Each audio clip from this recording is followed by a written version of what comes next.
How to have GitHub commits show up in Slack. You can do this in 7 simple steps. 1.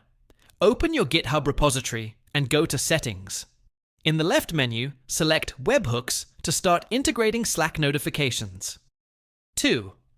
Click Add Webhook and enter your Slack webhook URL. If you don't have one, generate it by going to Slack's Incoming Webhooks settings. 3.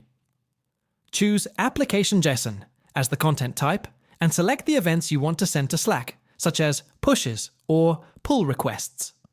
4. Save the webhook, then go to Slack and confirm that your repository is now connected. You should receive a test notification. 5. For better integration, use GitHub's official Slack app.